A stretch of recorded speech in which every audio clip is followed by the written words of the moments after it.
జిందగీ media. ఇక తెలంగాణలో రాజ్యసభ రాజకీయం హోరెత్తుతుంది. మొత్తం మీద బాస్ ఈజ్ బ్యాక్ అంటూ బీఆర్ఎస్ శ్రేణులు హోరెత్తిస్తున్నారు. అసలు నిజంగానే కేసీఆర్ ఫామ్ హౌస్ నుంచి బయటకు వస్తున్నాడా, లేదా ఫామ్ హౌస్లోనే తన వ్యూహాలను పన్నుతున్నారా? మొత్తానికి కాంగ్రెస్కు చెక్ పెట్టే దిశగా కేసీఆర్ వ్యూహాలు బయటకు విడుదలవుతున్నాయా? అసలు ఏం జరుగుతుంది? రాజ్యసభలో బీఆర్ఎస్కు గెలిచే అవకాశం ఉందా? సరిపోను బలం ఉందా? కాంగ్రెస్ను కాదని బీఆర్ఎస్కు ఫిరాయింపు ఎంపీలు ఓటేస్తారా? ఏం జరుగుతోంది? రాజకీయం మొత్తం కేసీఆర్ బాస్ ఈజ్ బ్యాక్ అంటూ ఎందుకు ఇప్పుడు కొత్తగా నినాదం బయటకు వచ్చింది? రాజ్యసభలో బీఆర్ఎస్కు కలిసి వచ్చే అంశాలేంటి? కేసీఆర్ పన్నుతున్న వ్యూహాలేంటి? మొత్తంగా ఓవరాల్గా ఏం జరుగుతున్నది ఒకసారి మనం వివరించే ప్రయత్నం చేద్దాం. ఇప్పుడు మొత్తం రాజ్యసభకు నోటిఫికేషన్ విడుదలైంది. ఏప్రిల్ 9వ తారీఖుతో రాజ్యసభ సీట్లు ఖాళీ అవుతాయి. ఇక తెలంగాణ నుంచి వచ్చేసరికి ఇద్దరికి అవకాశం కల్పించనున్నారు. తెలంగాణ నుంచి ఇద్దరికి అవకాశం ఉంది, టీజీ నుంచి ఇద్దరికి అవకాశం ఉంది. ఇందులో మొత్తం 119 స్థానాలు, అసెంబ్లీ స్థానాలు ఓటు హక్కు వినియోగించుకోనున్నారు ఎమ్మెల్యేలు 119 మందిలో కాంగ్రెస్ బలం ఎంత, బీఆర్ఎస్ కలిసి వచ్చే అంశం ఏంది, అసలు కేసీఆర్ వ్యూహం ఏంది అనేది ఇప్పుడు మనం ప్రధానంగా మాట్లాడుతున్నాం. కాబట్టి 119 మంది ఓటేస్తే ఓటేయాల్సి వస్తే, అంటే బీఆర్ఎస్ కనుక వ్యూహంలో ఉంటే ఓటేయాల్సి వస్తే ఇక్కడ బీజేపీ మొత్తం ఒక్కొక్క అభ్యర్థికి 40 కావాలి. 119లో 40 మంది ఓటు హక్కు వినియోగించుకోవాలి. ఒక్కొక్క సీటుకి 40 మంది కావాలి. అయితే ఇప్పుడు రెండింటికి కలిపి 80 మంది కావాలి. కాంగ్రెస్ దగ్గర 80 మంది బలం లేదు. కాంగ్రెస్ దగ్గర ఉన్న బలం ఎంత అంటే మనకి తెలుసు. కాంగ్రెస్కి స్వతహాగా 66 ప్లస్ ఎంఐఎం మిత్రపక్ష ఎంఐఎం 7, అటు సిపిఎం నుంచి ఒక సీటు, మొత్తం కలిపితే కాంగ్రెస్ బలం 74. అంటే కాంగ్రెస్కి సరిపోయిన బలం లేదు. కాంగ్రెస్ 2 సీట్లు గెలిచే అవకాశం లేదు. ఒకటైతే గెలుస్తుంది, మరి రెండోది గెలవదు. సో ఇక్కడ కాంగ్రెస్కి కలిసి వచ్చే అంశం ఏంటంటే బీజేపీ కనుక పోటీలో లేకపోతే 8 మంది బీజేపీ వాళ్ళు, 8 మంది బీజేపీ నుంచి 8 మంది ఓటు హక్కు వినియోగించుకోకపోతే 8 మంది పోతే 119లో 8 మంది పోతే 111 మంది ఉంటారు.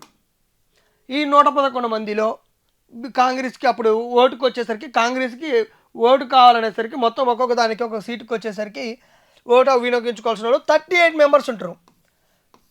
బీఆర్ఎస్కి ఈ అంశం కలిసి వస్తుంది. ఎందుకంటే బీఆర్ఎస్కి 38 మెంబర్స్ ఉన్నారు. ఎప్పుడు స్వతహా గెలిచిన వాళ్ళు 38 ఉన్నారు. కానీ ఇక్కడే బీఆర్ఎస్కి ఒక మైనస్ జరిగింది. పార్టీ ఫిరాయించారు. 10 మంది పార్టీ ఫిరాయిస్తే ఇప్పుడు బీఆర్ఎస్ స్వతహా బలం వచ్చేసరికి 28. సో 28తో బీఆర్ఎస్ గెలిచే అవకాశం లేదు. కానీ బాస్ ఈజ్ బ్యాక్ ఎట్లయింది? బీఆర్ఎస్కి 28తో గెలిచే అవకాశం లేనప్పటికీ కూడా బాస్ ఈజ్ బ్యాక్ ఎట్లయింది? అసలు బాస్ వ్యూహం ఏంటి? బాస్ ఎవరైనా ఇరకాడలో పెట్టాలనుకుంటున్నా? సార్ ఇప్పుడు ఇదే మనం ఓవరాల్గా దీని గురించి మనం మాట్లాడుకుందాము. బాస్ వ్యూహం ఏంటంటే బరిలో నిలిచి ఫిరాయింపు ఎమ్మెల్యేలను మొత్తం వాళ్ళని టార్గెట్ చేసే విధంగా, లేకపోతే ఇటు వేరే ఇప్పుడు బీఆర్ఎస్ అభ్యర్థి అసలు ఫస్ట్ ఎవరు అనుకుంటుండు? బాస్ ఈజ్ బ్యాక్ అయినప్పుడు బీఆర్ఎస్ అభ్యర్థి ఎవరు అనుకుంటున్నారు? బీఆర్ఎస్ అభ్యర్థి మైనారిటీకి ప్రియారిటీ అనుకుంటుండు.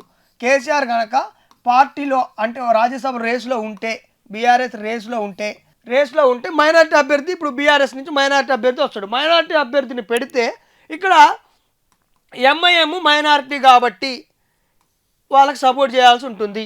సపోర్ట్ చేయకపోతే ఇక్కడ కేసీఆర్ వ్యూహం ఏంటంటే ఇక్కడ ఫస్ట్ ఇక్కడే పడుతుండు. మైనారిటీకి అభ్యర్థిని మేము ప్రకటిస్తే ఇప్పుడు ఖచ్చితంగా ఎంఐఎం సపోర్ట్ చేయాల్సి ఉంటుంది. ఎందుకంటే వాళ్ళ అభ్యర్థి మైనారిటీ అంటే అటు ముస్లిం మజ్లిస్ పార్టీకి సంబంధించిన వాళ్ళ కిందనే భావించాల్సి వస్తుంది. ఇటు అధికార కాంగ్రెస్తో పొత్తు పెట్టుకున్నప్పటికీ, అది పొత్తుగా నడుస్తున్నప్పటికీ ఇక్కడ మైనారిటీని పెడితే మాత్రం ఇటు వీళ్ళకి సపోర్ట్ చేయాల్సి ఉంటుంది. ఇప్పుడు ఒకవేళ కనుక సపోర్ట్ చేయకపోతే ఇక్కడ ఎంఐఎం టార్గెట్ అవుతుంది. ఎంఐఎంకు మైనారిటీ అభ్యర్థికి కూడా సపోర్ట్ చేయలేని పార్టీ ఎంఐఎం. అధికార దాహానికే ఎంఐఎం దాసోహం అంటూ కూడా ఇక్కడ ఎంఐఎంని బ్లేమ్ చేసేందుకు ఫస్ట్ టార్గెట్ కేసీఆర్ ఎంఐఎంని పెట్టుకున్నట్టు తెలుస్తుంది. ఇక రెండో టార్గెట్ వచ్చేసరికి కేసీఆర్ది ఫిరాయింపు ఎమ్మెల్యే. ఎందుకంటే ఇప్పుడు ఓటుకి 38, ఇప్పుడు బీజేపీ కనుక పార్టిసిపేట్ చేయకపోతే ఒక్కొక్క సీటు గెలుచుకోవడానికి 38 మంది ఓటేయాల్సి ఉంటుంది. ఎమ్మెల్యేలు ఒకళ్ళు కాంగ్రెస్ నుంచి 38 మందికి ఒక సీట్ పోగా ఇంకో రెండో ఒకళ్ళు గెలుచుకోవడానికి ఇక్కడ అవకాశం లేదు. అప్పుడు కాంగ్రెస్కి మళ్ళీ బలం కావాలన్నప్పుడు ఇక్కడ రెండో ప్రాధాన్యత ఓటు ప్రకారం కాంగ్రెస్కి 74 ఉంటాయి కాబట్టి ఇక్కడ లేదు, కాబట్టి సరైన మెజార్టీ లేదు, కాబట్టి రెండో ప్రాధాన్యత ఓటుని లెక్కించాల్సి ఉంటుంది. ఇక్కడే ట్విస్ట్ ఉంటుంది. రెండో ప్రాంతం ఓటేసినప్పుడు ఇప్పుడు ఫిరాయింపు ఎమ్మెల్యేలు కీలకం అవుతారు. ఇక్కడ ఎవరు కీలకం అవుతారు? ఫిరాయింపు ఎమ్మెల్యేలు కీలకం అవుతారు. ఫిరాయింపు ఎమ్మెల్యే కీలకమైనప్పుడు ఇప్పుడు ఎవరికి ఓటేస్తారు? ఈ ఫిరాయింపు ఎమ్మెల్యే ఓటేసేయటానికి ముందు కాంగ్రెస్కి ఓటేయాలి. ఇక్కడ కూడా ట్విస్ట్ ఏంటంటే ఇక్కడ 10 మంది లేరు. పార్టీ ఫిరాయించింది 10 మంది అని పేరున్నప్పటికీ ఇక్కడ గూడెం మహిపాల్ రెడ్డి కాంగ్రెస్కి హ్యాండ్ ఇచ్చిండు. గూడెం పోతే 9 మందే ఉంటారు కాంగ్రెస్కి. ఈ 9 మంది మీద బీఆర్ఎస్ వ్యూహం ఏంటంటే విప్పు జారీ చేస్తుంది. విప్పు జారీ చేసినప్పుడు రెండో ప్రాధాన్యత ఓటును లెక్కించేటప్పుడు విప్పు జారీ చేస్తే వీళ్ళు అక్కడ ఉన్నటువంటి ఏజెంట్కి ఓటుని చూపించి వినియోగించుకోవాలి. ఒకవేళ ఓటు చూపిస్తున్నాం, మేము పార్టీకి వేస్తున్నాం కాబట్టి ఇది మా పార్టీ గుర్తు, కాంగ్రెస్కి మేము సపోర్ట్ చేస్తున్నాం అని ఇక్కడ వాళ్ళు కనుక చూపించుకున్నట్లయితే ఆ ఓటును లెక్కించరు. ఇలాంటి ఇన్సిడెంట్ మనకి గుజరాత్లో కూడా జరిగింది. మనకు ఆ విషయం తెలుసుగా. దాని గురించి అంత డెప్త్గా ఇప్పుడు కాకుండా ఇప్పుడు ఈ 9 మంది వ్యూహం, ఈ 9 మంది కాంగ్రెస్కి ఓ ఏజెంట్కి చూపించి ఓటేస్తే పబ్లిక్ ముందు ప్రచారం చేస్తుంది బీఆర్ఎస్. వాళ్ళు ప్రచారం ఏంది? 9 మంది పార్టీకి అటే ఓటేశారు, మేము విప్పు జారీ చేసాం, మీరు మీద అనర్హత వేటేయండి, మా పార్టీని ధిక్కరించారంటూ కూడా ఇక్కడ అనర్హత వేటు వేసే దిశగా వాళ్ళని కేసీఆర్ వ్యూహాలు పడుతున్నట్టు తెలుస్తుంది. ఎందుకంటే కేసీఆర్కి స్వతహా ఉన్న బలం 28తో గెలవలేనప్పటికీ కేసీఆర్ వ్యూహాలు పడుతుండు. మొత్తానికి రాజ్యసభని ఎన్నికని కేసీఆర్ ఒక అస్త్రంగా వాడుతున్నట్టు తెలుస్తుంది. ఈ అస్త్రం కేసీఆర్ కదుపుతున్న పావులకి బలయ్యేదెవరు? అసలు కాంగ్రెస్కి ఆ అవకాశం లేదా?